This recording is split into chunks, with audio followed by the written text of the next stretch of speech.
Le grondement sourd commença bien avant que le soleil ne daigne poindre à l'horizon. Une vibration mécanique, lourde et implacable, qui semblait remonter des entrailles même de la terre. Ce n'était pas un son auquel on pouvait s'habituer.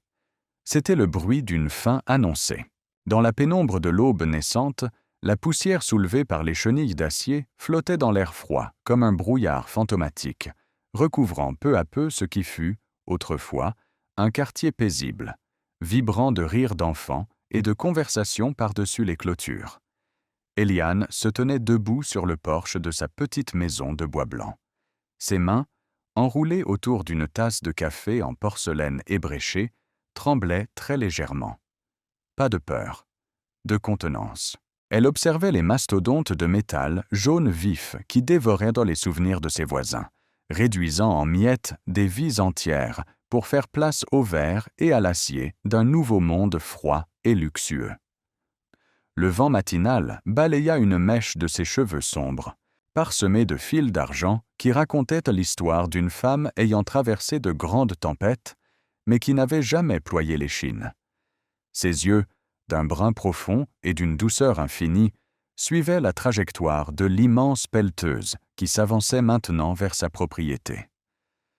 Les hortensias bleues qu'elle avait plantées avec son défunt mari, des années auparavant, frissonnèrent sous le souffle chaud du moteur diesel.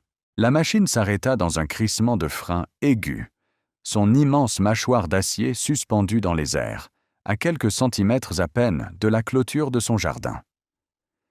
C'était une intimidation pure et simple. Un message silencieux. Vous êtes la prochaine, et vous ne pouvez rien y faire. Avez-vous déjà regardé les murs de votre maison, en vous demandant combien de secrets, de larmes et d'éclats de rire ils ont absorbés au fil des années? Nous avons tous un endroit qui n'est pas fait de briques ou de ciment, mais de morceaux de notre âme. Un refuge où, lorsque le monde extérieur devient trop lourd à porter, nous pouvons simplement fermer la porte et respirer.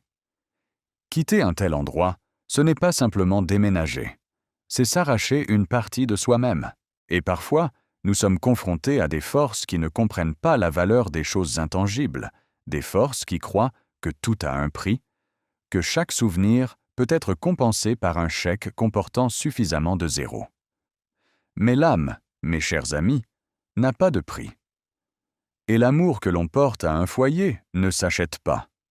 Éliane le savait mieux que quiconque. Elle posa lentement sa tasse sur la rambarde en bois, le son de la porcelaine contre le bois usé se perdant dans le vacarme des moteurs en attente. Elle respira profondément, remplissant ses poumons de l'air chargé de poussière, tentant de calmer les battements erratiques de son cœur. Son monde intérieur était en ébullition, mais de l'extérieur, elle ressemblait à une statue de calme et de dignité. Elle lissa distraitement le devant de sa jupe simple et croisa les bras, attendant. Elle savait qu'il viendrait. Les lettres d'avocat, les appels menaçants, les coupures d'électricité, accidentelles, n'avaient pas fonctionné. Le grand patron devait descendre de sa tour d'ivoire.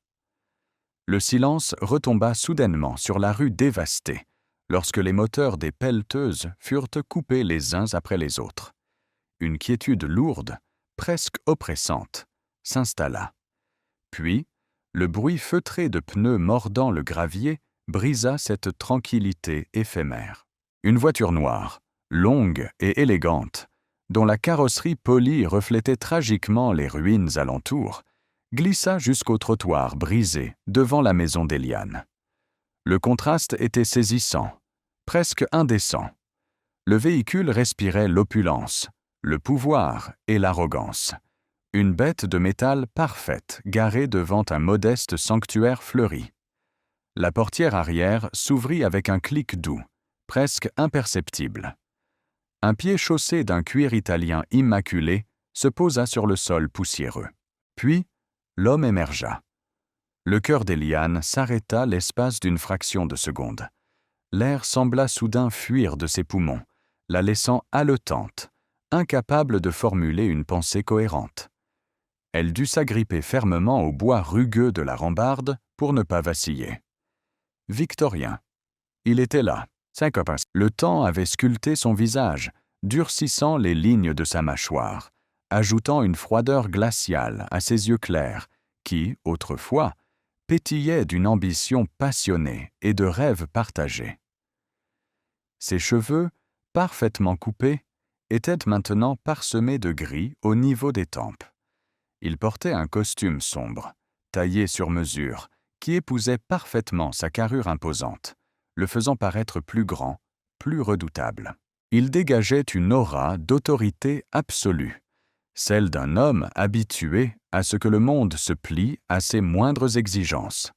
Mais pour Éliane, au-delà de l'armure de soie et de laine à plusieurs milliers d'euros, au-delà du masque de marbre et de l'attitude glaciale, c'était toujours lui. L'homme dont elle avait soigné les écorchures, l'étudiant fauché qui lui lisait de la poésie sur les bancs froids du parc, l'amour de sa jeunesse, celui qui, un jour, avait disparu sans laisser de traces, laissant derrière lui une blessure si profonde qu'elle avait cru ne jamais pouvoir s'en remettre. Victorien ajusta machinalement les boutons de manchette de sa chemise, son regard balayant la façade de la maison avec une moue de mépris, avant de se poser sur la femme, debout sur le porche. Il ne la reconnut pas. Pas immédiatement. Comment l'aurait-il pu? La jeune fille insouciante, au sourire radieux, aux yeux pleins d'étoiles et de naïveté qu'il avait connue, avait été façonnée par les épreuves, la maternité, le deuil et une carrière exigeante qu'elle gardait jalousement secrète ici. Les vêtements simples, presque ternes d'Éliane, ses cheveux attachés sans artifice, les cernes légers sous ses yeux témoignaient d'une vie de labeur et de sacrifice. Pour Victorien, absorbée par son empire financier, elle n'était qu'un obstacle, un numéro de dossier. Madame Dubois, la veuve têtue du lot numéro 42. Il s'avança, ouvrant le petit portillon blanc qui grinça doucement sous sa main. Chaque pas qu'il faisait résonnait dans la poitrine d'Éliane comme un coup de tonnerre. Elle dut puiser dans des réserves de force qu'elle ignorait posséder pour maintenir l'expression placide de son visage. À l'intérieur, son monde s'effondrait et se reconstruisait à une vitesse vertigineuse. La douleur de l'abandon, la confusion, mais surtout, une résilience d'acier se mêlait dans son esprit. « Madame Dubois, je présume » dit-il d'une voix grave, résonnante, dénuée de toute chaleur humaine. Le son de sa voix la frappa de plein fouet. C'était la même voix, mais dépouillée de son âme. « Monsieur » répondit-elle, la voix ferme, d'un calme plat. Victorien s'arrêta au pied des marches du porche, refusant de monter, l'obligeant ainsi à le regarder de haut, bien qu'il maîtrisât l'art d'écraser les gens par sa seule présence. Il sortit un élégant stylo-plume de la poche intérieure de sa veste, puis un document plié. « Je crois que nous avons assez joué, » commença-t-il, le regard froid, presque ennuyé. « Mon entreprise vous a offert 3 fois la valeur marchande de ce... » Il fit un geste vague de la main vers la maison, de ce bâtiment. « Vos voisins ont eu le bon sens d'accepter. Il est temps d'arrêter cette résistance puérile. Je suis un homme occupé, Madame Dubois. » Éliane le regarda. Elle scruta ses yeux, cherchant une étincelle, un fragment de l'homme qu'elle avait connu. Mais il n'y avait rien, seulement un vide glacial, un calcul permanent. Une tristesse infinie l'envahit, non pas pour elle-même, mais pour lui. Qu'était-il devenu? Quel genre de ténèbres avait dû l'engloutir pour le transformer en ce prédateur insensible? « Ce n'est pas un bâtiment, » répondit-elle doucement, mais avec une clarté qui trancha dans l'air matinal. « C'est une maison, c'est un foyer. Vous connaissez la différence, n'est-ce pas? » Les mots, prononcés avec une sincérité désarmante, semblèrent ébranler Victorien l'espace d'une seconde. Un léger froncement de sourcils apparut sur son visage lisse. Il y avait quelque chose dans le timbre de sa voix, dans la façon dont elle l'observait, qui provoqua un picotement désagréable à la base de sa nuque. Un écho lointain, un fantôme du passé qu'il refusait de reconnaître. Il chassa rapidement cette sensation absurde. C'était le stress, les insomnies. Un foyer n'est qu'une adresse, Madame Dubois, rétorqua-t-il, un rictus cynique étirant ses lèvres. Les souvenirs sont dans la tête, pas dans les planchers pourris. J'ai ici un chèque qui vous permettra d'acheter une maison bien plus confortable. Signez ces papiers. La pelleteuse attend. Il tendit le document et le stylo vers elle. Eliane ne bougea pas. Elle regarda la main tendue de l'homme le plus puissant de la ville. Cette même main qui, autrefois, effleurait sa joue avec une tendresse infinie. Un silence pesant s'installa entre eux. Le vent sembla retenir son souffle. Les ouvriers autour des machines observaient la scène, retenant leur respiration, attendant que la femme cède, comme tous les autres l'avaient fait. Mais Eliane ne reculait jamais devant une injustice, et la vie lui avait appris à être un roc dans la tempête. Elle savait exactement qui elle était, et le pouvoir qu'elle détenait réellement, loin de cette façade de veuve sans défense. Elle savait que d'ici quelques heures, elle revêtirait sa robe de magistrate au tribunal supérieur, où elle jugeait des hommes bien plus redoutables que lui. Mais ici, sur son porche, elle voulait affronter Victorien en tant que femme, en tant qu'être humain. « Vous vous trompez lourdement, monsieur, » dit-elle enfin, la voix empreinte d'une étrange pitié. Les souvenirs sont cousus dans les rideaux, gravés dans les marques sur les cadres de porte où nous mesurions nos enfants, enfouis dans la terre où nous avons enterré nos secrets. Vous pouvez acheter le terrain, vous pouvez détruire le bois, mais vous n'avez pas assez d'argent pour acheter mon consentement à effacer ma vie. Victorien la fixa, stupéfait. Ce n'était pas la réponse d'une personne désespérée ou effrayée. C'était la réponse de quelqu'un d'incroyablement fort. Le regard brun, profond, qui plongeait en lui ne sciait pas. Pendant une fraction de seconde, une fissure apparut dans son armure. L'odeur du café matinal, le parfum léger de la lavande provenant du jardin, l'intensité de ses yeux. Une vague de nausée émotionnelle le submergea, une angoisse dont il ignorait l'origine. Son cœur, d'ordinaire réglé comme une horloge suisse, manqua un battement. Qui était cette femme? Pourquoi sa résistance ne provoquait-elle pas en lui la colère froide habituelle, mais plutôt une sensation d'étouffement, comme si l'air autour de cette maison était chargé d'une électricité qu'il ne pouvait contrôler. Il retira lentement sa main, le stylo toujours serré entre ses doigts. La froideur revint, un bouclier de défense immédiat. « Vous commettez une grave erreur », murmura-t-il, le ton plus bas, plus menaçant, bien que sa propre voix lui parût étrangère. « Je ne suis pas un homme à qui l'on dit non. Si vous ne voulez pas prendre l'argent, nous passerons par la voie légale. Je ferai exproprier ce terrain pour cause d'utilité publique. Cela prendra quelques semaines, vous ne toucherez qu'une misère, et vous partirez de toute façon. » Eliane sourit, un sourire triste, teinté d'une mélancolie insondable, qui ne fit qu'accroître le malaise de Victorien. « La voie légale » répéta-t-elle, savourant presque les mots sur sa langue. « Je vous en prie, faites donc. Je crois fermement en la justice, monsieur. Plus que vous ne pouvez l'imaginer. » Victorien resta sans voix. Il avait affronté des avocats féroces, des politiciens corrompus, des rivaux impitoyables. Il les avait tous brisés. Mais cette femme, sur son perron délabré, avec son cardigan usé et sa tasse ébréchée, venait de le désarmer par sa simple présence. Il recula d'un pas, incapable de soutenir son regard plus longtemps. « Vous entendrez parler de mes avocats d'ici la fin de la journée, » lança-t-il en se retournant brusquement, fuyant presque la scène. Il marcha à grands pas vers sa voiture, la poussière volant autour de ses chaussures de luxe. Il s'engouffra à l'arrière, claquant la portière avec une force excessive. « Démarre !» ordonna-t-il au chauffeur, la respiration légèrement courte. Alors que la voiture noire s'éloignait, glissant loin des ruines, Victorien se laissa tomber contre le cuir froid du siège. Il ferma les yeux, pressant le bout de ses doigts contre ses tempes palpitantes. L'image de la femme sur le porche brûlait sous ses paupières.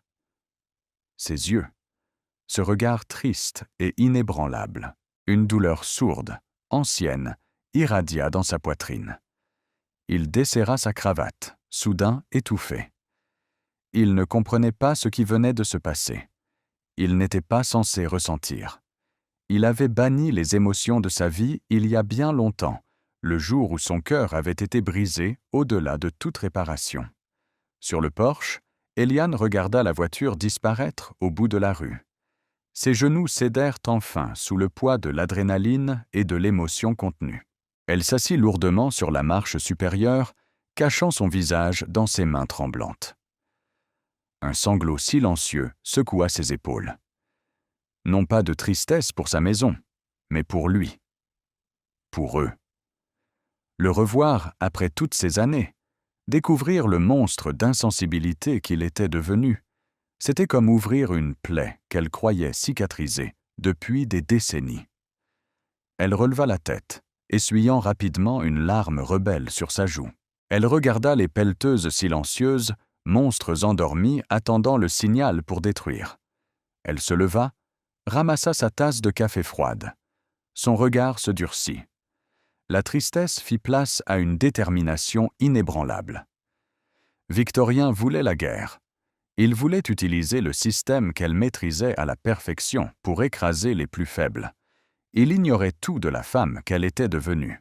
Il ignorait qu'en tentant de ruiner son foyer, il venait de réveiller la juge la plus redoutée et la plus respectée du tribunal de grande instance. La bataille ne faisait que commencer. Et cette fois, Eliane était prête. Elle ne défendrait pas seulement sa maison. Elle défendrait la justice, et peut-être, si le destin le permettait, chercherait-elle à comprendre comment l'homme qu'elle aimait avait pu se transformer en une coquille vide, et s'il restait, au fond de lui, une once de lumière à sauver. Il y a des cicatrices que le temps ne parvient jamais à effacer.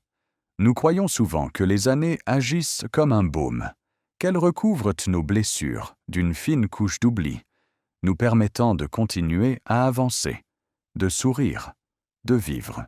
Mais avez-vous déjà remarqué comment une simple odeur, un regard ou le timbre d'une voix peut soudainement déchirer ce voile fragile?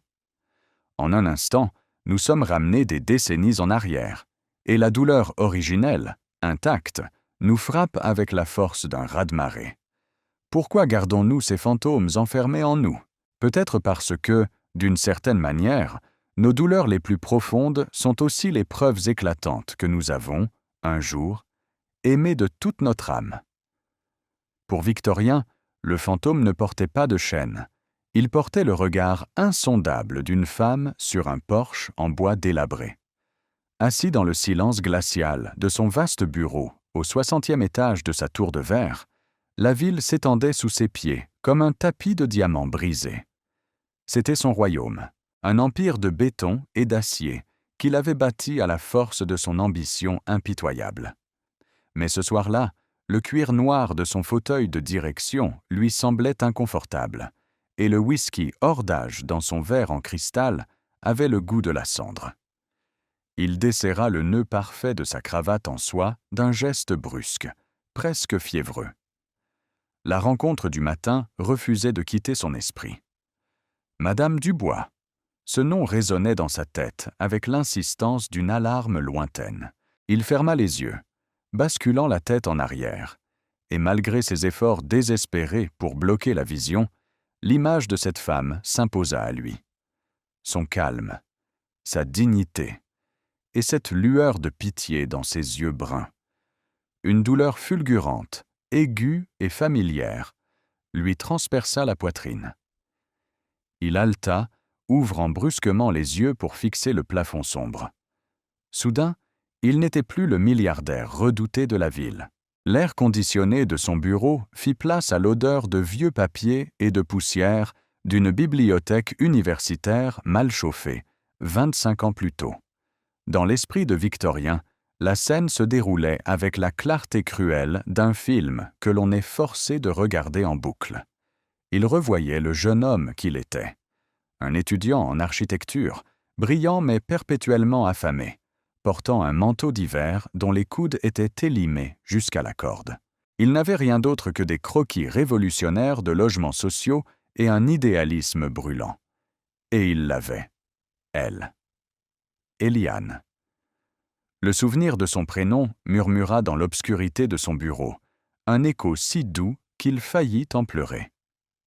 Il se rappela comment elle s'asseyait en face de lui, partageant son unique sandwich au fromage, ses yeux bruns pétillant d'une foi absolue en lui. « Tu vas changer le monde, Victorien », lui disait-elle souvent, en glissant sa petite main chaude dans la sienne, calleuse et rougie par le froid. Elle était son refuge, son oxygène, sa seule boussole dans un monde de privilèges auquel il n'avait pas accès. Puis, le souvenir bascula dans les ténèbres. L'après-midi glacial de novembre. Le concours d'architecture qui devait lancer sa carrière. Il se revit courant à travers le campus sous une pluie battante, le cœur débordant d'amour, prêt à la demander en mariage avec une misérable bague en argent qu'il avait mis des mois à payer. Il avait poussé la porte du département des beaux-arts, et c'est là que son monde s'était désintégré. Il la revit, debout dans le bureau du fils du doyen, un étudiant riche et arrogant qui méprisait Victorien. Eliane pleurait. Dans ses mains, elle tenait une épaisse enveloppe Kraft gonflée de billets de banque. Et sur le bureau de son rival, étalés comme des trophées, se trouvaient les plans originaux de Victorien. « C'est fait, Eliane. Ton silence a un bon prix, n'est-ce pas ?» avait ricané l'autre étudiant. Victorien n'avait pas attendu les explications. Il n'avait pas vu le chantage. Il n'avait pas vu la terreur dans les yeux d'Eliane, menacée de voir la bourse d'études de sa petite sœur annulée si elle ne remettait pas ses plans. Il n'avait vu que la trahison. La femme qu'il aimait plus que sa propre vie, vendant ses rêves à son pire ennemi. Il avait reculé, le souffle coupé, et s'était enfui sous la pluie. Ce jour-là, l'étudiant idéaliste était mort, noyé dans une mare d'amertume et de trahison. À sa place était né l'homme d'affaires impitoyable, jurant que plus jamais, au grand jamais, il ne laisserait quiconque l'approcher de près. Il avait verrouillé son cœur à double tour et jeté la clé dans l'abîme de sa carrière. Un violent coup de poing sur le bureau en chêne massif ramena Victorien au présent. Le verre de cristal trembla. Sa respiration était saccadée. Ses phalanges étaient blanches de rage. « Ce n'est qu'une coïncidence », murmura-t-il dans la pièce vide, la voix rauque. « Une illusion. » Il se força à repousser ce passé maudit. Cette « Madame Dubois » n'était pas son Eliane. Son Eliane l'avait trahi. Cette femme n'était qu'un caillou dans sa chaussure, un obstacle financier. Il attrapa son téléphone portable d'un geste sec et composa le numéro de son chef des opérations. « Augmentez la pression sur le quartier », ordonna-t-il, la voix dénuée de la moindre inflexion humaine. « Coupez l'eau pour maintenance. Que les équipes de démolition commencent à casser les trottoirs dès 5 heures du matin. Je veux que cette femme craque avant la fin de la semaine. Faites-lui comprendre qu'elle se bat contre un mur d'acier. » Il raccrocha sans attendre de réponse, fixant la nuit à travers la baie vitrée. Il voulait écraser ce quartier, détruire cette maison, effacer ce regard qui lui rappelait tout ce qu'il avait perdu. Pendant ce temps, à des kilomètres de la froideur de cette tour de verre, le quartier d'Eliane gémissait sous le poids de la tactique d'intimidation. La nuit était tombée sur la petite maison blanche, mais l'atmosphère était loin d'être paisible. Les lampadaires de la rue clignotaient misérablement avant de s'éteindre complètement, plongeant le quartier dans des ténèbres angoissantes. Les générateurs des chantiers environnants ronronnaient comme des bêtes sauvages affamées, prêtes à bondir. À l'intérieur de sa cuisine, éclairée par la lumière vacillante de 2 bougies posées sur la table en formica, Eliane serrait contre elle Madame Martin, sa voisine de 70 ans. La vieille dame tremblait de tout son être, les larmes coulant le long de ses joues parcheminées. Les canalisations de sa maison venaient mystérieusement de céder, inondant son salon de souvenirs irremplaçables. « Ils vont nous chasser comme des rats, Eliane », sanglotait Madame Martin, ses mains noueuses agrippant le pull en laine de la juge. « Je n'ai nulle part où aller. Cet homme, ce monstre, il détruit tout. » Eliane ferma les yeux, sentant une vague de colère froide monter en elle. Pas une colère explosive, mais une colère blanche, tranchante, comme un scalpel. Elle berça doucement la vieille femme, passant une main apaisante sur ses cheveux fins. « Ne pleurez pas, Joséphine, » murmura Eliane d'une voix qui portait la solidité d'une montagne. « Personne ne vous chassera d'ici. Je vous le promets. Cet homme ne gagne que parce qu'il utilise la peur. Mais la peur n'est qu'une illusion face à la vérité. » Elle l'aida à boire une tisane chaude, la réconforta jusqu'à ce que les tremblements de la vieille dame cessent. Ce n'est qu'une fois Madame Martin endormie sur le canapé du salon, enveloppée dans une couverture épaisse, qu'Eliane s'autorisa à relâcher la pression. Elle marcha à pas de loup vers le fond du couloir, poussant doucement la porte de la chambre de sa fille. Clara, 19 ans, dormait paisiblement, son visage détendu baigné par le halo lunaire filtrant à travers les volets. Clara était la lumière de sa vie, l'enfant qu'elle avait eue avec son défunt mari, un homme bon et aimant qui l'avait aidé à recoller les morceaux de son cœur brisé par Victorien. Eliane effleura la joue de sa fille du bout des doigts, ajustant la couette. C'était pour elle, pour Clara, pour Madame Martin, pour toutes ces vies simples et honnêtes qu'elle devait rester forte. Eliane quitta la chambre et se dirigea vers son bureau, une petite pièce exiguë au fond du garage aménagé, son véritable sanctuaire. Lorsqu'elle alluma la lampe d'architecte posée sur le lourd bureau de bois, la femme en cardigan fatigué disparut. L'aura de vulnérabilité s'évapora. La posture d'Eliane se redressa. Son regard se transforma, devenant perçant, analytique, redoutable. Elle n'était plus la veuve en détresse du lot 42. Elle était l'honorable juge Eliane Dubois, magistrate de la Cour supérieure de justice, spécialisée dans les litiges immobiliers complexes et la criminalité financière en col blanc. Devant elle s'empilaient des dizaines de dossiers, des relevés cadastraux, des actes de propriété, des historiques d'entreprises écrans. Pendant des semaines, opérant dans le secret absolu de ses nuits, Eliane avait mené sa propre enquête sur le conglomérat de Victorien. Elle s'assit, ajusta ses lunettes de lecture sur son nez et ouvrit un lourd classeur noir. Son doigt glissa sur les lignes de texte juridique, croisant les données, reliant les points. Ce qu'elle découvrait était accablant. Victorien ne se contentait pas d'acheter des quartiers.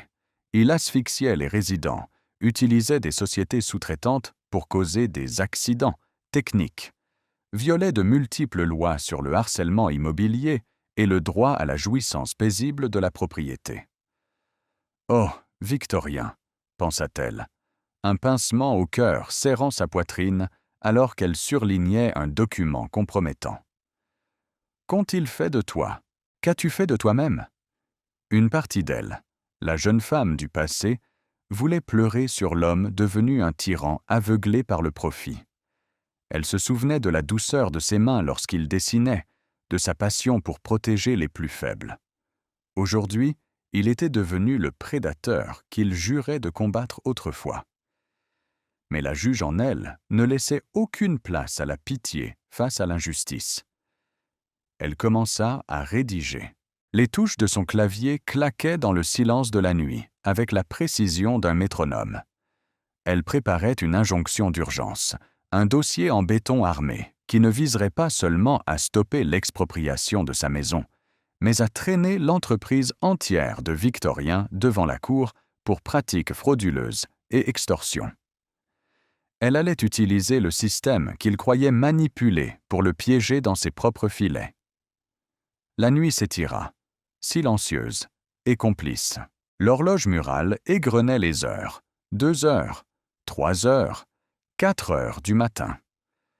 La fatigue brûlait les yeux d'Eliane, son dos la faisait souffrir, mais elle refusait de s'arrêter. Chaque clause qu'elle rédigeait, chaque jurisprudence qu'elle citait, était un bouclier qu'elle forgeait pour son quartier. Soudain, un bruit sourd, métallique, provenant de la rue, brisa sa concentration. C'était le son d'un lourd panneau de signalisation que l'on arrachait du sol. Les tactiques d'intimidation recommençaient, plus tôt que prévu.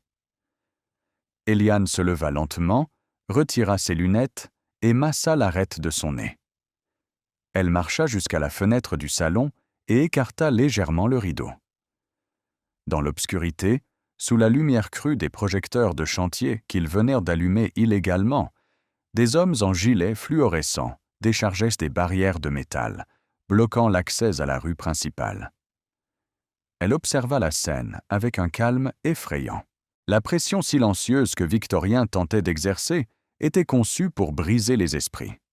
Il voulait la voir sortir en chemise de nuit, crier, implorer, s'effondrer sous le stress de l'insomnie et de la terreur.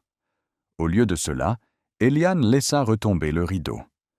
Elle retourna dans son bureau, prit une tasse de café froid qu'elle but d'une traite et se rassit devant son écran. « Tu as choisi le mauvais adversaire, Victorien, » murmura-t-elle dans le silence de la pièce. « Tu as voulu enterrer mon foyer, mais tu as oublié que certaines graines germent dans l'obscurité. » Elle cliqua sur « Imprimer ». L'imprimante bourdonna, recrachant page après page l'acte d'accusation qui allait faire trembler les fondations mêmes de l'empire du milliardaire. Le piège légal était posé. Il ne manquait plus que l'étincelle pour le refermer. Et cette étincelle, Eliane savait exactement comment la provoquer. Elle allait le forcer à sortir de l'ombre, à quitter ses avocats et ses sbires. Elle allait l'obliger à la regarder dans les yeux, non pas comme un dossier, mais comme son passé qui revenait réclamer justice. Le silence oppressant qui pesait sur le quartier n'était pas le son de la défaite. C'était le silence avant la tempête. Et la tempête s'appelait Eliane Dubois. Avez-vous déjà remarqué comment le ciel semble parfois pleurer à notre place lorsque nos propres larmes refusent de couler? Il y a des nuits où l'atmosphère devient si lourde, si chargée d'une électricité invisible, que l'on sait intimement qu'une tempête est inévitable. Et je ne parle pas seulement des nuages noirs qui s'amoncellent à l'horizon. Je parle de ces tempêtes intérieures, celles que nous refoulons pendant des années derrière des murs de silence et de fierté. Nous croyons les avoir maîtrisées. Nous construisons des barrages de cynisme, des forteresses de réussite matérielle pour nous en protéger. Mais il suffit d'une fissure, d'un seul regard croisé un matin brumeux, pour que les fondations cèdent. L'eau s'engouffre alors, violente, glacée, emportant toutes nos certitudes sur son passage. C'est exactement ce qui se passait dans l'âme de Victorien. La ville était balayée par un orage d'une violence rare. Des trombes d'eau s'abattaient sur les façades de verre et d'acier, transformant les rues en rivières sombres et agitées. Le tonnerre grondait avec une fureur sourde, faisant vibrer les immenses baies vitrées du luxueux triplex de Victorien. Mais à l'intérieur, le silence était d'une froideur cadavérique. Il arpentait son immense salon aux lignes épurées, incapable de trouver le sommeil. L'air climatisé lui semblait soudain étouffant. Il portait un simple pantalon de costume sombre et une chemise blanche dont le col était ouvert, les manches retroussées sur ses avant-bras musclés. Dans sa main droite, il faisait tourner un verre en cristal lourd, le tintement des glaçons contre les parois étirant ses nerfs déjà à vif. Pourquoi cette femme l'obsédait-elle autant? Il s'arrêta devant la vitre ruisselante, observant les éclairs qui déchiraient le ciel d'encre. Il avait donné l'ordre d'intensifier la pression sur ce quartier misérable. Ses équipes avaient été implacables. Les coupures de courant, le bruit assourdissant des machines, l'intimidation sournoise. N'importe qui aurait déjà craqué. N'importe qui aurait pris ce chèque obscène et se serait enfui en courant. Mais pas elle. Pas cette Madame Dubois. À chaque fois qu'il fermait les yeux, il revoyait son visage sur ce porche. La douceur de ses traits durcis par l'épreuve, la résilience implacable de son regard brun. Il revoyait la façon dont elle se tenait, droite, digne, refusant de plier l'échine devant son pouvoir. Une colère brûlante, irrationnelle, monta en lui. Ce n'était pas de la colère contre elle. C'était une rage terrifiante contre lui-même, contre cette vulnérabilité qu'elle avait réveillée d'un seul battement de cils. Il posa violemment son verre sur la table basse en marbre, ignorant le liquide ambré qui se renversa sur le meuble de designer. Il devait en finir. Il devait briser ce mirage. Agissant sous le coup d'une impulsion qu'il ne chercha même pas à analyser, Victorien attrapa les clés de son propre véhicule, un puissant 4x4 noir qu'il conduisait rarement lui-même. Il ne voulait ni chauffeur, ni garde du corps, ni avocat. Il voulait affronter cette anomalie seul, au cœur de la nuit, pour s'en purger une bonne fois pour toutes. Le trajet à travers la ville inondée fut flou. Ses mains serraient le volant gainé de cuir, avec une force à blanchir ses jointures. Les essuie-glaces battaient frénétiquement le pare-brise, peinant à chasser l'eau qui s'abattait par vagues successives. Plus il s'approchait de la périphérie, plus l'éclairage public se faisait rare, témoignage silencieux des ravages orchestrés par ses propres entreprises. Lorsqu'il tourna dans la rue des Lianes, le quartier était plongé dans des ténèbres absolues.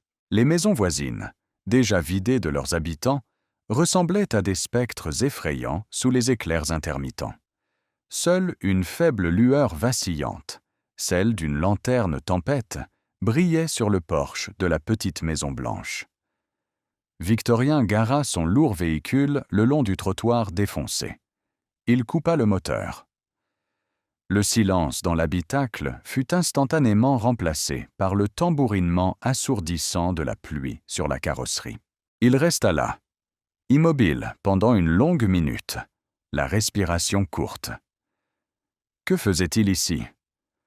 Quelle était cette force gravitationnelle qui l'attirait vers ce bout de terrain misérable? Il ouvrit la portière et plongea dans la tempête. Il ne prit pas de parapluie. La pluie glaciale frappa son visage et trempa instantanément sa chemise de soie, collant le tissu à sa peau, ruinant ses chaussures en cuir italien à mesure qu'il avançait dans la boue du chemin de terre. La nature semblait le dépouiller de son armure de milliardaire à chaque pas, le réduisant à un homme simple, vulnérable, marchant dans la nuit. Sur le porche, la scène était d'une beauté tragique et intime. Eliane était là. Elle portait un long gilet de laine grise par-dessus une robe simple. Ses cheveux sombres étaient attachés à la hâte, quelques mèches rebelles collées à ses joues humides.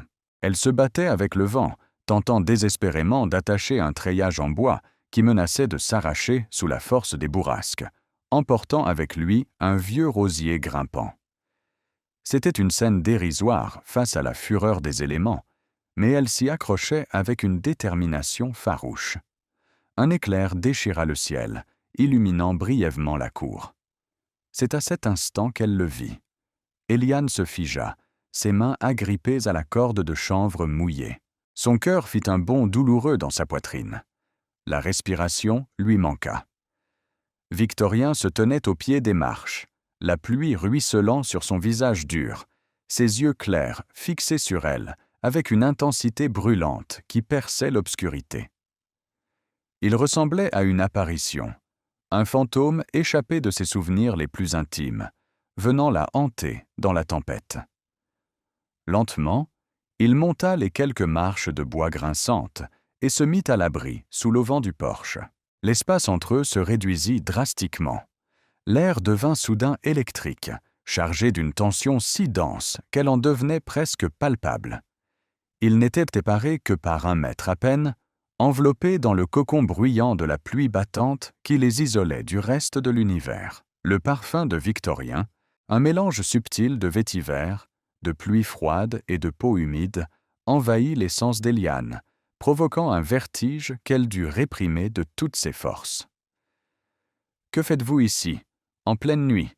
demanda-t-elle, sa voix miraculeusement calme, bien qu'un léger tremblement trahît son émotion. Victorien la regarda longuement. Il observa la façon dont elle respirait, la courbe de son cou, l'éclat de défi dans ses yeux bruns. Il était si près. S'il tendait la main, il pourrait effleurer sa joue. L'envie fulgurante de le faire le terrifia. « Je pourrais vous poser la même question, » répondit-il d'une voix grave, légèrement rendue rauque par le froid. La moitié du quartier est inondée, l'électricité est coupée. Et vous êtes dehors, sous une tempête, à essayer de sauver des mauvaises herbes. Éliane baissa les yeux vers le rosier malmené, puis le regarda à nouveau, la tête haute. Ce ne sont pas des mauvaises herbes, c'est un rosier ancien. Il a des racines profondes. Il survivra à cette tempête, tout comme il a survécu aux hivers les plus rudes. Mais je suppose qu'un homme comme vous ne comprend pas la valeur de ce qui prend du temps à pousser. Vous préférez détruire et couler du béton par-dessus. C'est plus rapide, moins encombrant. Les mots d'Éliane, prononcés sans colère, mais avec une mélancolie tranchante, frappèrent Victorien en plein cœur. Chaque syllabe semblait porter un double sens, résonnant avec les échos de leur passé brisé. Ce qui prend du temps à pousser, leur amour, autrefois. Détruire et couler du béton, ce qu'elle avait fait de ses rêves en les vendant. Du moins, c'était ce qu'il croyait. La mâchoire de Victorien se contracta. Une goutte d'eau glissa de ses cheveux gris pour s'écraser sur le col de sa chemise. « Ne me parlez pas de valeur », siffla-t-il, s'avançant d'un demi-pas, réduisant encore l'espace vital entre eux. « Vous vous accrochez à des ruines par pure obstination, par stupidité. Qu'espérez-vous prouver? Que vous êtes loyale? Que vous êtes vertueuse? » Il y avait tant de rancœur contenue dans sa voix, tant de douleur non digérée, qu'Éliane en eut le souffle coupé. Elle voyait l'homme puissant vaciller. Sous le masque de marbre du milliardaire, elle distinguait enfin l'ombre du jeune homme blessé qui s'était enfui sous la pluie, des années auparavant. Une vague d'empathie, puissante et destructrice, la submergea. Elle avait tellement envie de tout lui dire, de lui expliquer le chantage, le sacrifice, les années passées à pleurer son absence. Elle fit un pas vers lui, presque inconsciemment. « Je n'ai rien à prouver à personne », murmura-t-elle, sa voix se faisant plus douce, plus intime. « Je défends ce qui m'appartient, ce que j'aime. » Certaines personnes fuient quand les choses deviennent difficiles. D'autres vendent leur âme par lâcheté. Mais il y en a qui restent, Victorien. Il y en a qui se battent pour garder ce qui a du sens. Le fait qu'elle ait prononcé son prénom, non pas avec déférence ou peur, mais avec cette familiarité bouleversante, figea le sang dans les veines du milliardaire. Victorien. Pas monsieur. Pas le président. Juste lui. La façon dont la syllabe roula sur sa langue fit exploser un millier de souvenirs dans son esprit. La douceur de ses lèvres, le feu de ses caresses, l'odeur de vanille de sa peau. Il la regarda, les yeux écarquillés par le choc émotionnel. Sa respiration se bloqua. Sa main droite, tremblante, se leva lentement entre eux. Ses doigts s'approchèrent du visage d'Éliane, effleurant presque la mèche de cheveux humides collée sur sa tempe. C'était un geste de reddition absolue, une fraction de seconde où le temps s'arrêta, où l'armure tomba en éclats sur le bois mouillé du porche. Éliane ferma à demi les yeux, son cœur tambourinant à tout rompre. Elle s'apprêtait à accueillir ce contact, à laisser l'amour enfoui sous les décombres refaire surface. Mais au moment où la peau de Victorien allait toucher la sienne, le bruit strident d'une sirène au loin déchira la nuit, suivi d'un violent coup de tonnerre.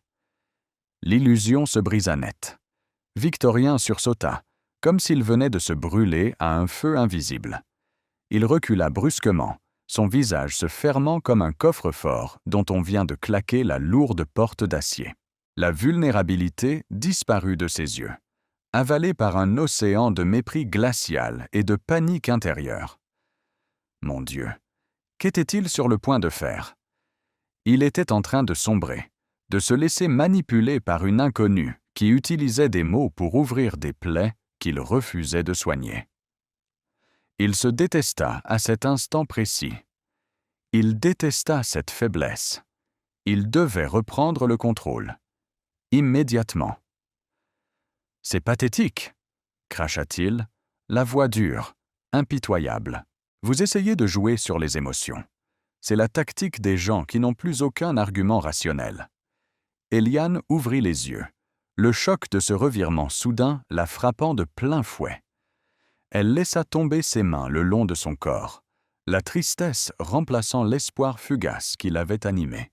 Elle avait vu l'homme qu'elle aimait réapparaître l'espace d'une seconde, pour le voir se noyer à nouveau dans ses propres ténèbres. Victorien plongea la main dans la poche intérieure de sa veste mouillée. Il en sortit une lourde enveloppe cachetée de cire rouge, frappée du sceau de son prestigieux cabinet d'avocat.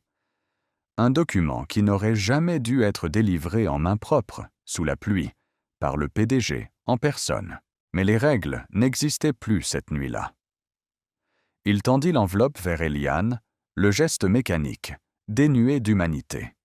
« Qu'est-ce que c'est » demanda-t-elle d'une voix monocorde, ne bougeant pas pour la prendre. « C'est l'avis final d'expulsion ordonné par le tribunal de première instance » déclara-t-il froidement. « Mes avocats ont trouvé une faille dans votre titre de propriété concernant la mitoyenneté du terrain. La ville a validé la déclaration d'insalubrité accélérée. Vous avez exactement 72 heures pour vider les lieux. Passé ce délai, la force publique vous fera sortir, et mes pelleteuses raseront ce tas de bois. » Eliane regarda l'enveloppe, puis leva les yeux vers lui. Si Victorien s'attendait à voir des larmes de désespoir, des cris ou des supplications, il fut profondément déçu. Au contraire, le visage d'Eliane se transforma. La tristesse s'évapora, remplacée par une aura de puissance froide, presque royale. La magistrate venait de reprendre sa place. Elle prit calmement l'enveloppe de ses mains, ses doigts effleurant brièvement les siens, froids comme la glace. « Vous pensez que parce que vous avez de l'argent, vous tenez la loi entre vos mains, n'est-ce pas » dit-elle doucement, mais avec une autorité qui le fit involontairement frissonner. « Vous croyez que ce morceau de papier est une conclusion ?»« C'est une certitude mathématique, Madame Dubois, » rétorqua-t-il, ajustant le col de sa veste mouillée, pressé de fuir cette présence qui le déstabilisait tant. Eliane tapota légèrement l'enveloppe contre le creux de sa main gauche. Un sourire indéchiffrable étira ses lèvres, un sourire qui ne cachait ni peur ni défaite. « Alors, nous nous verrons au tribunal, Victorien. » Elle n'avait pas ajouté « Monsieur », elle l'avait appelé par son prénom. Encore une fois, mais cette fois-ci, ce n'était pas un appel au souvenir. C'était un défi lancé dans l'arène. Victorien la dévisagea, perplexe. Le calme olympien de cette femme, face à la destruction imminente de sa vie entière, le perturbait au plus haut point. Il n'aimait pas les inconnus dans ses équations, mais il avait gagné. Il avait le droit de son côté. Il se détourna sans ajouter un mot, descendant les marches du porche pour s'enfoncer à nouveau dans la tempête. Il remonta dans son 4x4, claquant la lourde portière. Alors qu'il mettait le contact, il jeta un dernier regard à travers la vitre ruisselante. Eliane était toujours là, immobile sur le porche, tenant le document de sa ruine avec la grâce d'une reine tenant un sceptre. Elle ne le regardait plus. Elle fixait la tempête, indomptable. Il écrasa l'accélérateur, les pneus soulevant des gerbes de boue, et fuit dans la nuit, le cœur battant à la chamade, rongé par un pressentiment terrible qu'il ne parvenait pas à étouffer. Sur le porche de sa maison, Éliane tourna le dos à la rue et rentra à l'intérieur. L'odeur de la pluie l'accompagnait. Elle verrouilla la porte d'entrée, laissa son gilet trempé sur une chaise et se dirigea, dans l'obscurité, vers son petit bureau caché au fond du couloir. Elle alluma sa lampe d'architecte, jetant l'enveloppe de Victorien sur la table avec mépris. Elle ne l'ouvrit même pas. Elle n'en avait pas besoin. Ce document, basé sur des failles techniques et des pots de vin à la municipalité, était le clou final du cercueil que Victorien venait de fabriquer pour lui-même. Elle s'assit dans son fauteuil de cuir usé, ouvrit le tiroir principal et en sortit une convocation officielle, frappée du sceau lourd et majestueux de la Cour supérieure de justice. Le document, préparé en secret au cours des dernières nuits, exigeait la comparution immédiate du président-directeur général du conglomérat immobilier pour répondre aux chefs d'accusation d'extorsion en bande organisée, de corruption de fonctionnaires municipaux et de harcèlement moral. Au bas de la page, sa signature était apposée, noire, ferme et sans appel, précédée de son titre. Éliane passa le bout de ses doigts sur les lettres d'or gravées sur le papier officiel.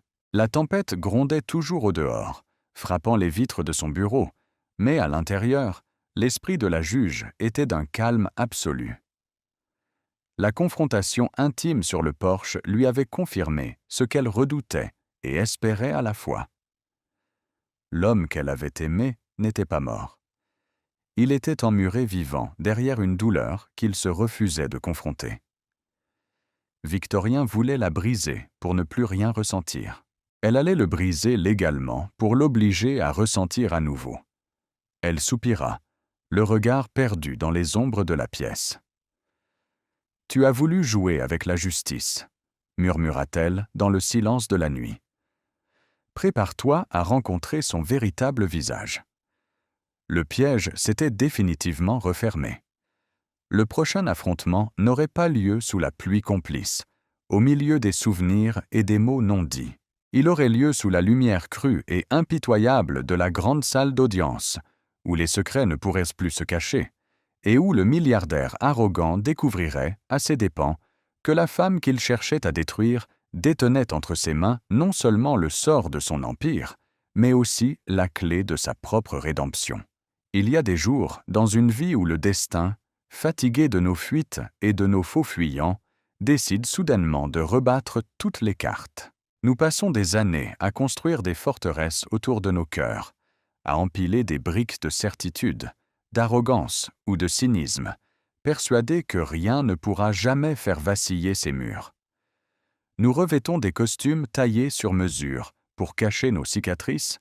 Nous utilisons le pouvoir comme un bouclier contre notre propre vulnérabilité. Mais avez-vous déjà réalisé que plus le mur est haut, plus la chute est vertigineuse lorsque la vérité décide enfin de frapper à la porte? La vérité n'a que faire des milliards, des titres ou des menaces. Elle avance silencieusement, implacable, et lorsqu'elle se dévoile sous la lumière crue de la justice, elle dépouille les rois de leur couronne pour ne laisser que des hommes, nus et tremblants, face à leurs propres ombres. Le palais de justice se dressait au cœur de la ville, comme un temple de marbre blanc et de pierre grise, ses colonnes immenses imposant le respect et la crainte à quiconque osait franchir ces lourdes portes de bronze. À l'intérieur de la salle d'audience numéro 1, la plus grande et la plus solennelle de la Cour supérieure, l'atmosphère était électrique, chargée d'une tension étouffante. Les murs lambrissés de chaînes sombres semblaient absorber le moindre chuchotement, tandis que la lumière matinale, filtrant à travers de hauts vitraux, dessinait des ombres austères sur le sol poli. Victorien fit son entrée avec l'assurance glaciale d'un empereur venant inspecter ses terres conquises. Il était flanqué d'une armada de 5 avocats associés, les meilleurs de la ville, des hommes en costume gris dont les mallettes en cuir contenaient assez d'astuces juridiques pour blanchir le diable en personne. Victorien portait un complet bleu nuit immaculé, chaque pli de son vêtement respirant l'opulence et le contrôle absolu. Il ajusta machinalement sa cravate de soie, le visage fermé, imperméable.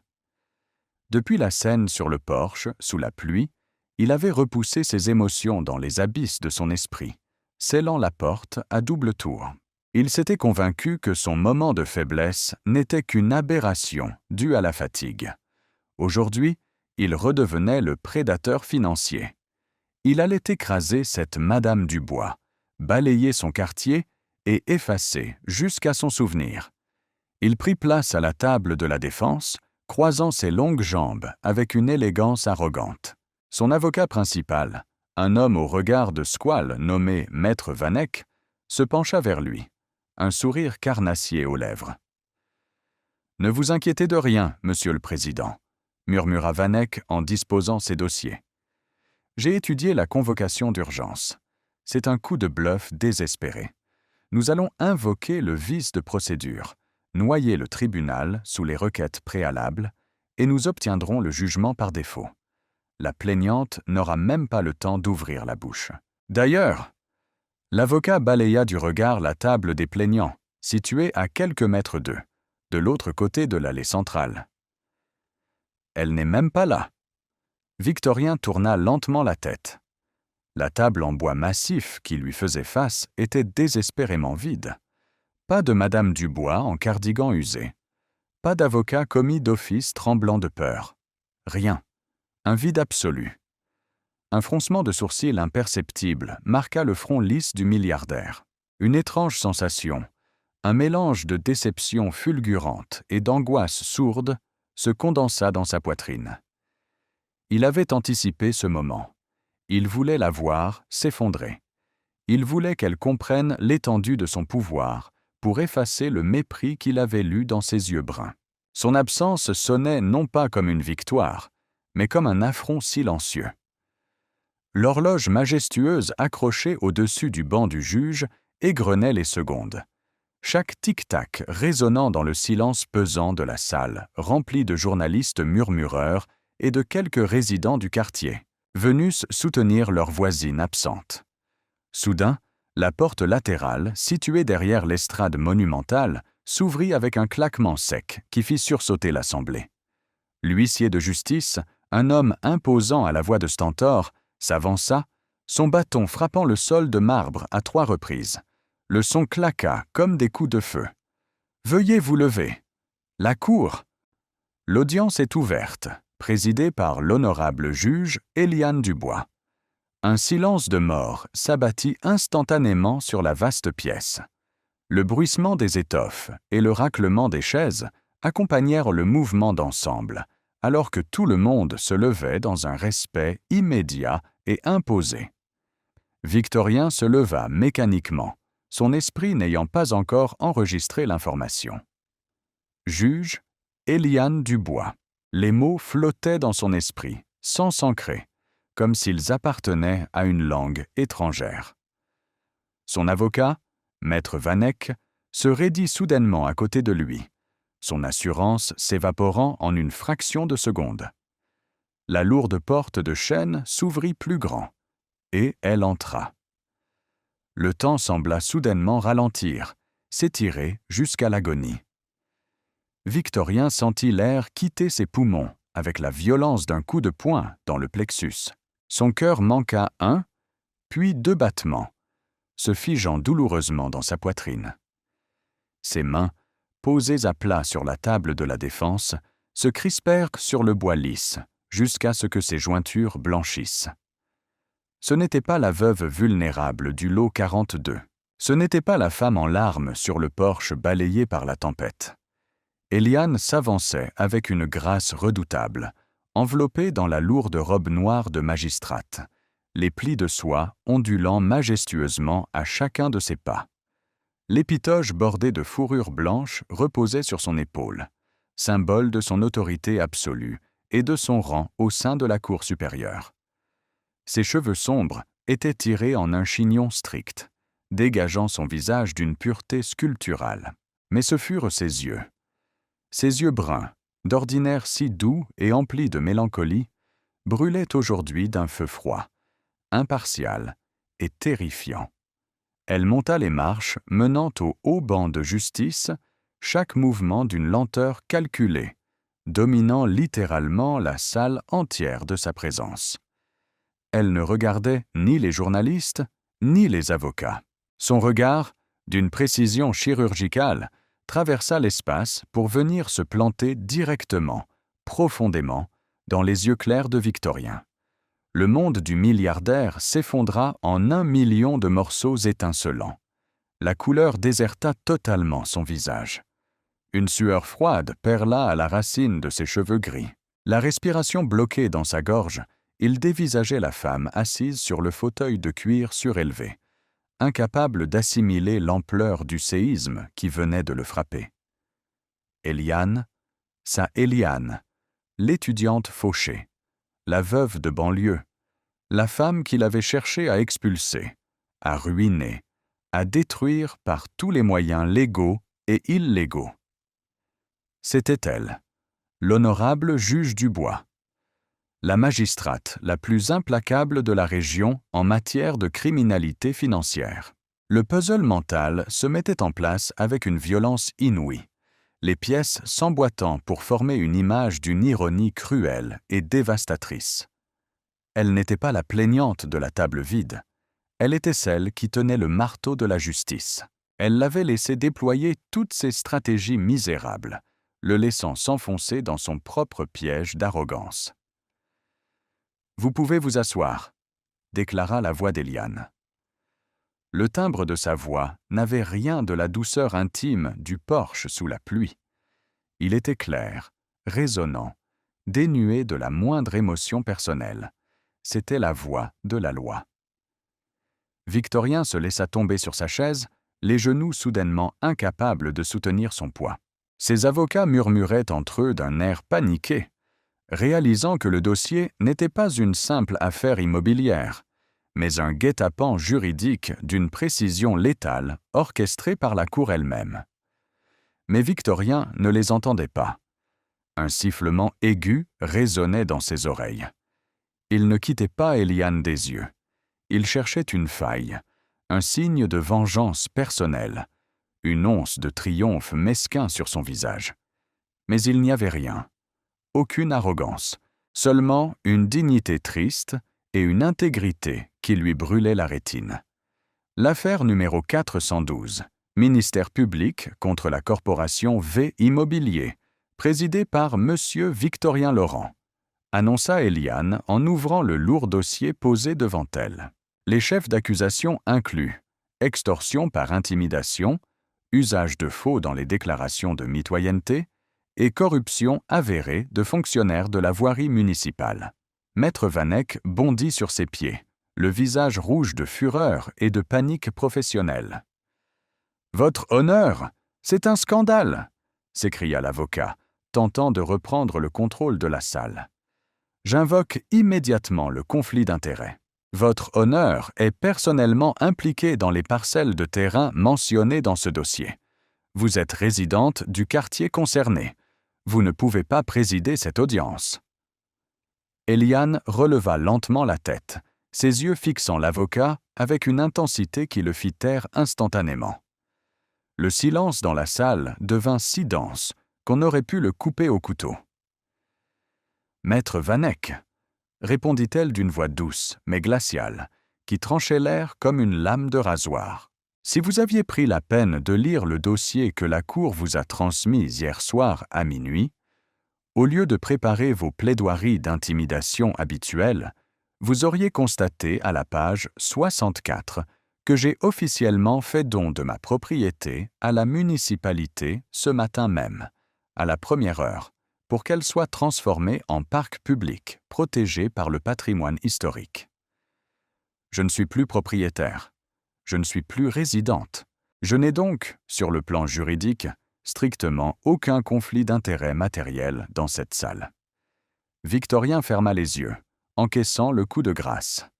Elle avait sacrifié sa propre maison, le seul endroit au monde qui lui tenait à cœur, rempli des souvenirs de son mari et de sa fille.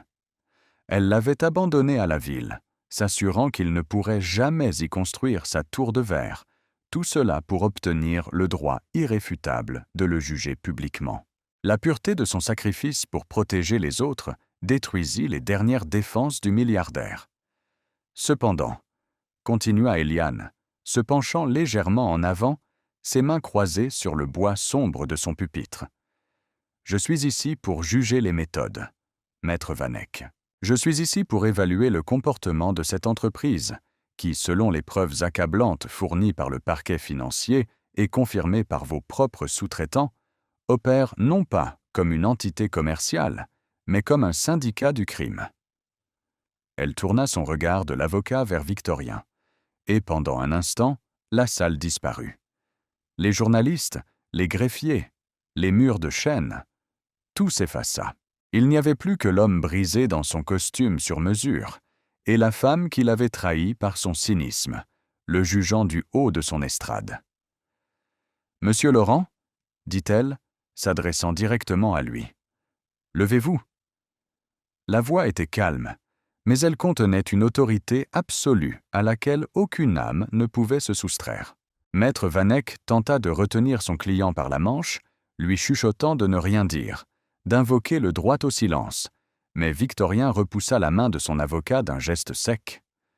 Lentement, comme un homme marchant vers l'échafaud de sa propre conscience, le milliardaire se leva. Il se tenait droit, mais son assurance avait été remplacée par une pâleur mortelle. « La justice, monsieur Laurent, n'est pas un concept que l'on peut acheter avec des dividendes, » commença Eliane, chaque mot résonnant profondément dans le silence de la salle. « Vous avez fait couper l'eau courante à une femme de 70 ans en plein hiver, sous couvert de fausses réparations. Vous avez ordonné la destruction d'infrastructures publiques pour empêcher les résidents de dormir. Vous avez utilisé l'argent pour corrompre ceux qui étaient censés protéger ces citoyens. Je ne vous demande pas ce que votre équipe juridique a préparé comme défense technique. Je vous demande, à vous, l'homme qui dirige cet empire, qu'espériez-vous accomplir en détruisant délibérément la dignité de ces gens ?» Victorien ouvrit la bouche pour répondre, mais aucun son n'en sortit. Les mots se coincèrent dans sa gorge, étranglés par un nœud de honte si profond qu'il lui donnait la nausée. Pour la première fois depuis 25 ans, les justifications financières et les discours sur le progrès urbain lui paraissaient grotesques, obscènes. Il la regarda. Vraiment, il vit derrière la sévérité de la juge la douleur de la jeune femme de son passé. Elle ne cherchait pas à l'humilier. Elle cherchait à le forcer à regarder le monstre qu'il était devenu dans le miroir. Elle le poussait dans ses retranchements pour exhumer l'homme bon qu'elle avait connu autrefois. « Était-ce la peur, monsieur Laurent ?» insista Eliane, sa voix baissant d'un demi-ton, s'imprégnant d'une infinie tristesse qui ne s'adressait qu'à lui, malgré la foule. « Avez-vous détruit la vie des autres pour éviter d'avoir à affronter le vide de la vôtre? Croyez-vous sincèrement qu'en rasant les foyers des autres, vous pourrez construire un abri contre vos propres fantômes? Les questions n'étaient en plus seulement juridiques. Elles étaient profondément psychologiques, touchant l'âme même de l'accusé. Maître Vanek bondit à nouveau, hurlant à la partialité. Mais Victorien leva une main tremblante, imposant le silence à son propre avocat sans quitter Eliane des yeux.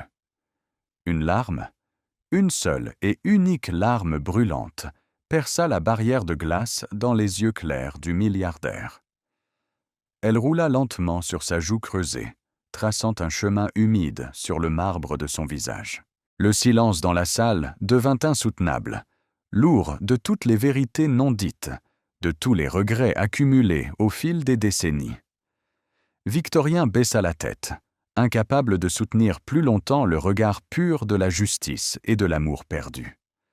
Devant l'assemblée ébahie, devant les journalistes qui prenaient des notes frénétiques, l'homme le plus puissant et le plus craint de la ville s'effondra intérieurement. Le vernis craquait, la forteresse tombait en ruine. Il n'y avait plus de défense possible.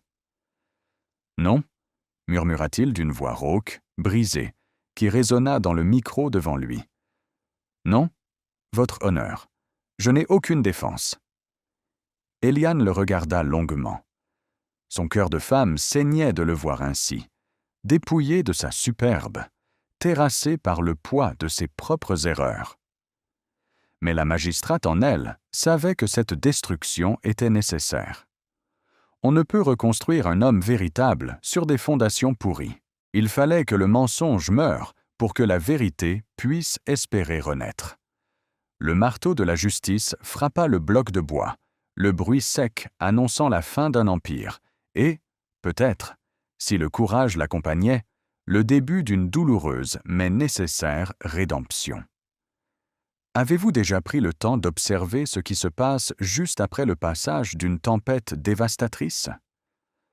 Lorsque les vents hurlants se taisent enfin et que la pluie cesse de marteler la terre épuisée, il y a ce silence, un silence lourd, presque religieux. C'est dans ce calme absolu que l'on peut véritablement mesurer l'étendue des dégâts, mais c'est aussi à cet instant précis, sous le ciel lavé de ces nuages noirs, que la lumière réapparaît, fragile mais indéniable, pour éclairer ce qui reste debout. Dans nos vies, il en va de même. Parfois, nous devons voir nos forteresses d'illusions s'effondrer totalement pour que la lumière de la vérité puisse enfin caresser notre véritable visage. La chute est douloureuse, terrifiante même, mais elle est souvent le seul chemin vers la guérison. Le bruit sec du marteau de bois frappant son socle résonna dans la salle d'audience avec la force d'un coup de canon, scellant le destin d'un empire. Éliane Dubois, le dos droit, le regard empreint d'une fatigue millénaire mais d'une justice inébranlable, prononça la sentence. La voix de la magistrate ne trembla pas une seule fois, même si le cœur de la femme, sous la lourde robe noire, saignait abondamment. La corporation V Immobilier fut condamnée à des amendes colossales, d'un montant inédit dans l'histoire de la juridiction financière, pour extorsion, harcèlement et pratiques frauduleuses. Le projet immobilier fut définitivement annulé, les terrains saisis et gelés par l'État, et une enquête pénale approfondie fut ordonnée à l'encontre des sous-traitants impliqués dans les actes de vandalisme. Mais pour Victorien, la véritable condamnation n'était pas financière. Les millions qui s'envolaient, la chute vertigineuse des actions de son entreprise à l'ouverture de la bourse, le scandale médiatique qui allait éclater dans quelques heures, tout cela n'avait soudainement plus aucune importance. Ce qui le détruisait, ce qui le réduisait en cendres à cet instant précis, c'était la réalisation écrasante de ce qu'il était devenu. Il se tenait debout, la tête baissée, les épaules affaissées. Le costume sur mesure qu'il portait semblait soudain trop grand pour lui, comme s'il avait rapetissé de l'intérieur. Il n'écoutait plus les murmures affolés de ses avocats. Il n'entendait pas les cliquetis frénétiques des appareils photo des journalistes. Il ne voyait qu'Éliane se lever de son fauteuil, rassembler ses dossiers avec une grâce silencieuse et quitter la salle sans lui accorder un dernier regard. Elle l'avait condamné, oui, mais surtout, elle l'avait abandonné à lui-même. Les jours qui suivirent le procès furent pour Victorien une descente aux enfers d'une brutalité inouïe. Enfermé dans son immense triplex, les volets clos, il refusa de répondre aux appels de son conseil d'administration. Il regardait les murs blancs de son salon luxueux, et pour la première fois de sa vie, il y vit une prison. Chaque objet de valeur, chaque tableau de maître, chaque meuble design lui criait son arrogance et sa vanité. Il avait cru construire un royaume. Il n'avait bâti qu'un mausolée pour y enterrer son propre cœur. Une question, une seule, le hantait nuit et jour, tournant dans son esprit comme un poison lent. Pourquoi Éliane l'avait-elle regardé avec cette pitié déchirante? Pourquoi, lorsqu'elle l'avait acculé devant le tribunal, n'y avait-il eu aucune trace de vengeance dans sa voix, mais seulement la douleur de quelqu'un qui pleure une âme perdue? Il devait savoir. L'armure de cynisme qu'il avait forgée 25 ans plus tôt s'était fissurée de toutes parts, laissant s'échapper les doutes qu'il avait si soigneusement étouffés. Poussé par un besoin vital et désespéré de comprendre, Victorien fit ce qu'il n'avait jamais osé faire depuis le jour où il s'était enfui sous la pluie de l'université.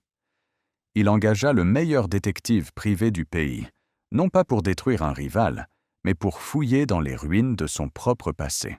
L'ordre était simple, mais sonnait comme une sentence de mort.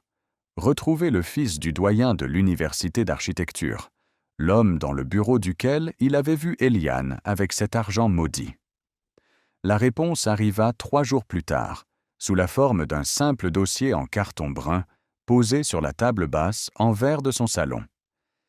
Victorien mit de longues minutes avant de trouver le courage de l'ouvrir. Ses mains, d'habitude si fermes lorsqu'il s'agissait de signer des contrats valant des milliards, tremblaient violemment. Il feuilleta les pages, les yeux brûlants de fatigue. Le fils du doyen, autrefois si arrogant, avait dilapidé la fortune familiale et vivait aujourd'hui dans un modeste appartement de banlieue, ruiné par des années d'excès.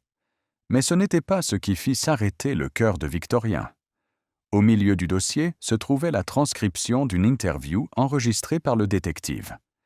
Victorien brancha la clé USB fournie et lança le fichier audio. Le son grésillant emplit la pièce silencieuse. La voix éraillée de son ancien rival résonna, chargée d'une amertume fatiguée. « Victorien Laurent ? Bien sûr que je m'en souviens. Le petit génie miséreux. Il se prenait pour le roi du monde avec ses croquis ridicules. Et cette fille ? Eliane. Mon Dieu, elle l'aimait à en crever. » Victorien ferma les yeux, une boule de plomb se formant dans son estomac. « L'argent dans le bureau ?» continua la voix enregistrée avec un ricanement sinistre. C'était le coup parfait. J'avais besoin de ces plans pour remporter le concours et sauver ma place à l'université. Mon père menaçait de me couper les vivres. Alors, j'ai fouillé dans la vie de la petite Eliane. J'ai découvert que sa jeune sœur avait besoin d'une opération cardiaque urgente, une malformation congénitale, et qu'elle n'avait pas un sou pour payer les soins non couverts par l'assurance. J'ai proposé un marché à Eliane. L'argent pour sauver sa sœur en échange des carnets de croquis de Victorien. Je lui ai fait jurer de ne jamais rien lui dire. Sinon, je faisais bloquer l'admission de la petite à l'hôpital par les relations de mon père. Un long silence lourd s'installa sur l'enregistrement, brisé seulement par le bruit d'un briquet et l'expiration d'une bouffée de fumée. Elle a pleuré toutes les larmes de son corps dans ce bureau. Elle m'a supplié de trouver une autre solution. Mais elle a pris l'argent pour sauver sa sœur. Et le plus drôle, c'est que ce crétin de Victorien a débarqué exactement au moment où je lui remettais l'enveloppe. Il n'a même pas cherché à comprendre. Il a tourné les talons et a disparu. Il l'a laissée seule, avec le poids de cette culpabilité, persuadée qu'elle était une traîtresse vénale. Elle l'a cherchée pendant des mois, vous savez. Elle m'a même rendu l'argent 1 an plus tard, centime par centime, en travaillant de nuit. Mais lui, il s'était déjà évaporé. Il a construit son empire sur une illusion. L'enregistrement s'arrêta dans un clic sec. La pièce replongea dans un silence de tombeau. Victorien ne bougeait plus. Il fixait le vide, la respiration totalement bloquée dans sa poitrine. Le monde entier venait de s'effondrer autour de lui avec un fracas inaudible. La vérité, monstrueuse, éclatante, insupportable, le frappait de plein fouet, déchirant son âme en lambeaux. Eliane ne l'avait pas trahi. Eliane l'avait protégé. Elle avait sacrifié leur amour, sacrifié sa propre réputation à ses yeux, pour sauver la vie de sa petite sœur. Et lui ? Lui, dans son orgueil aveugle, dans sa soif de se sentir victime, n'avait posé aucune question. Il avait préféré croire au pire, construire sa vie sur la haine et le mépris des autres, devenant le bourreau qu'il pensait combattre. Il avait passé 25 ans à détruire des vies, à accumuler des richesses vides de sens, persuadé que les sentiments étaient une faiblesse. Et toutes ces années, Eliane, la femme qu'il avait traitée de manipulatrice sur le porche balayé par la pluie, avait porté le fardeau de ce sacrifice dans le silence et la dignité la plus absolue. Elle avait élevé un enfant. Elle était devenue juge. dédiant sa vie entière à réparer les injustices, pendant que lui s'évertuait à en créer de nouvelles. Un cri, un hurlement de douleur animale, pure et déchirante, s'échappa de la gorge de Victorien. Il tomba à genoux sur le parquet précieux de son salon. Ses mains se cramponnèrent à ses cheveux, son corps entier secoué par des sanglots d'une violence inouïe. Toutes les larmes qu'il avait refusé de verser depuis un quart de siècle jaillirent de ses yeux, brûlantes, acides, lavant l'armure de glace qui s'était refermée sur son cœur. Il pleura pour le jeune homme qu'il avait été, assassiné par sa propre bêtise.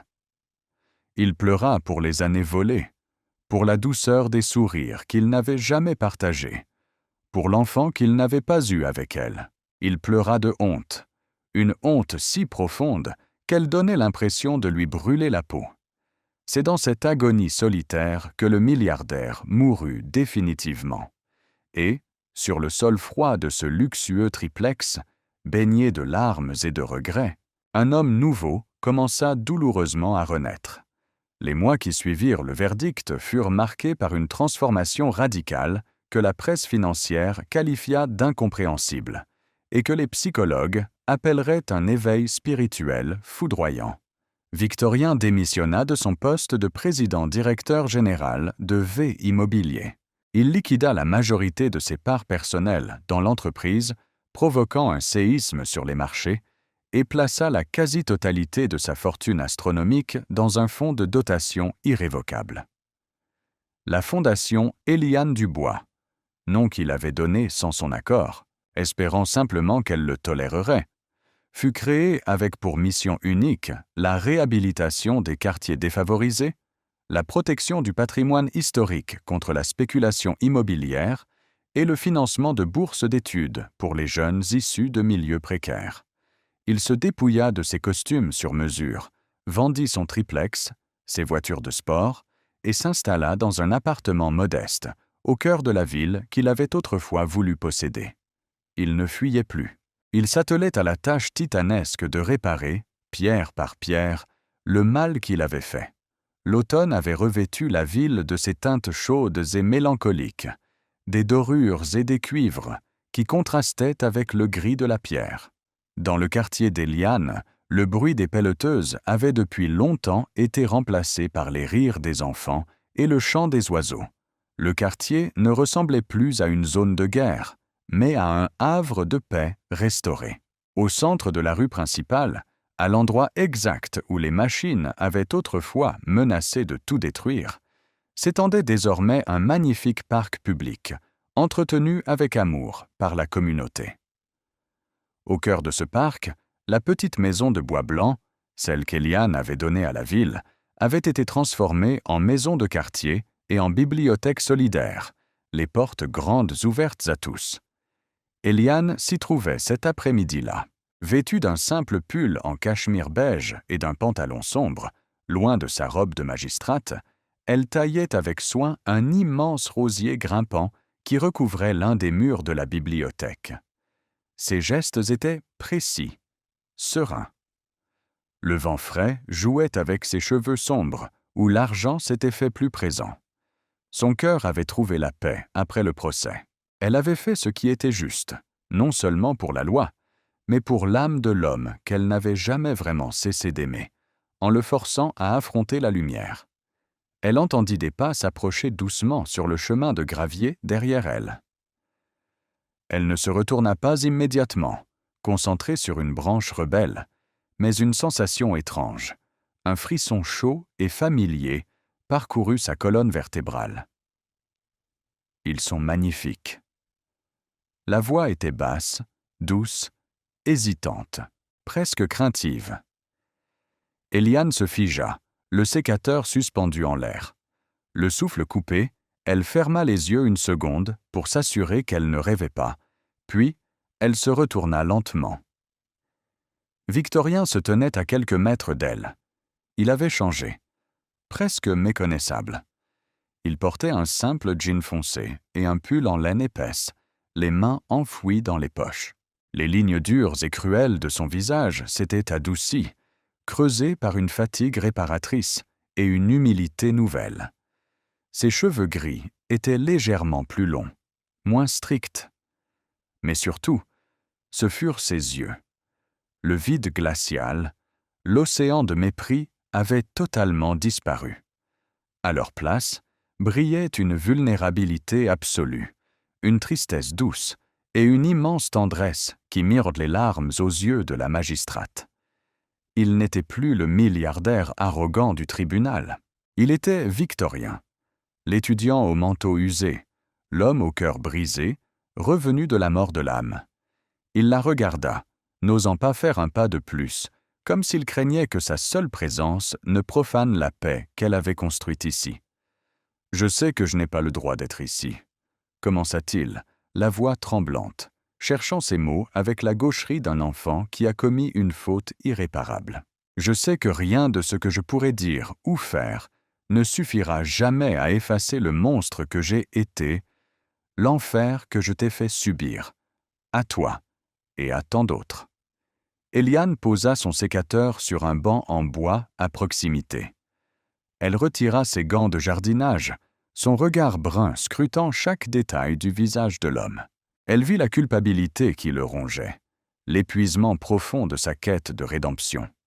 « Je sais tout, Eliane, » murmura-t-il, les larmes montant soudainement à ses yeux clairs, roulant librement sur ses joues sans qu'il ne cherche à les cacher. J'ai trouvé l'enregistrement, le chantage, l'argent pour ta sœur. J'ai découvert la vérité que j'avais été trop lâche et trop stupide pour chercher il y a 25 ans. J'ai cru que tu m'avais vendu, alors que tu te sacrifiais pour une vie. Tu étais la lumière absolue, et j'ai choisi de croire aux ténèbres. Il prit une inspiration tremblante, baissant la tête, incapable de soutenir son regard face à la monstruosité de son erreur. Je ne suis pas venu te demander de me pardonner. Le pardon est une grâce que je ne mérite pas. Je ne suis pas venu te demander de m'aimer à nouveau. C'est impossible après ce que j'ai détruit. Je suis simplement venu te dire « Merci. Merci de ne pas avoir plié devant moi. Merci de m'avoir foudroyé dans ce tribunal. Tu as sauvé ce quartier, oui. Mais Eliane, tu as surtout sauvé mon âme. Tu m'as réveillé de 25 ans de cauchemar. Et pour cela, je passerai le reste de mes jours à essayer d'être l'homme que tu voyais en moi autrefois. » Le vent de l'automne fit bruisser les feuilles dorées autour d'eux. Le silence s'étira, lourd d'une émotion si dense qu'elle semblait presque palpable. Victorien essuya ses joues d'un geste maladroit et esquissa un mouvement de recul, prêt à partir, à disparaître pour toujours et à la laisser en paix, comme elle le méritait. Victorien. Son prénom, prononcé avec une douceur infinie, sans titre, sans colère, l'arrêta net. Eliane fit un pas vers lui, puis un autre, jusqu'à réduire l'espace entre eux. Elle s'arrêta à 1 mètre de lui, plongeant son regard dans le sien. Elle voyait l'homme brisé, l'homme qui avait tout perdu pour retrouver son humanité. Et dans la pureté de cette douleur, elle reconnaissait l'amour de sa jeunesse. La justice avait été rendue. Le châtiment avait été purgé. La juge n'avait plus rien à faire ici. Il ne restait que la femme, et le miracle d'un cœur qui avait su garder sa capacité d'aimer intacte malgré les tempêtes. Lentement, avec une tendresse qui lui coupa le souffle, Eliane leva la main. Ses doigts, fins et chauds, vinrent se poser délicatement sur la joue de Victorien, effleurant les sillons creusés par les larmes, caressant la peau avec une indulgence miraculeuse. Victorien ferma les yeux, un frisson violent parcourant tout son corps à ce contact inespéré, immérité. Il posa sa propre main sur la sienne, la pressant contre sa joue comme un naufragé s'accrochant à une bouée de sauvetage. « Les racines sont profondes, Victorien, » murmura Eliane, reprenant les mots qu'elle avait prononcés lors de cette terrible nuit d'orage sur le porche. Mais cette fois-ci, sa voix était baignée d'une lueur d'espoir immense. L'arbre a été abîmé. La foudre a brûlé ses branches. Mais les racines n'ont jamais été arrachées. Il est temps de laisser repousser les feuilles. Victorien rouvrit les yeux, inondé de larmes de gratitude, incapable de formuler une phrase cohérente face à la générosité infinie de cette femme. Il se contenta de hocher la tête, incapable de la lâcher, comprenant à cet instant précis que la véritable richesse de l'univers tenait tout entière dans la chaleur de cette main posée sur sa joue. Les années passèrent, avec la douceur d'un long fleuve tranquille. Le quartier florissait, devenu le symbole d'une ville qui avait choisi l'humain avant le béton. La Fondation continuait son œuvre immense, changeant des milliers de vies. Et chaque soir, lorsque le soleil se couchait sur le parc public, peignant le ciel de teintes flamboyantes, on pouvait voir 2 silhouettes se promener lentement le long des allées de gravier. Un homme aux cheveux blancs, au sourire serein et à la démarche apaisée, tenant fermement, tendrement, la main d'une femme à l'élégance intemporelle. Ils marchaient ensemble, non pas pour rattraper le passé, car le temps perdu ne se récupère jamais, mais pour savourer chaque seconde du présent qu'ils avaient arraché aux mains du destin. C'est ainsi que l'on découvre, mes amis, que la justice n'est pas seulement faite de marteaux, de lois et de punitions. La justice ultime, la plus difficile et la plus magnifique de toutes, est celle que l'on rend à son propre cœur. Il n'est jamais trop tard pour reconnaître ses erreurs.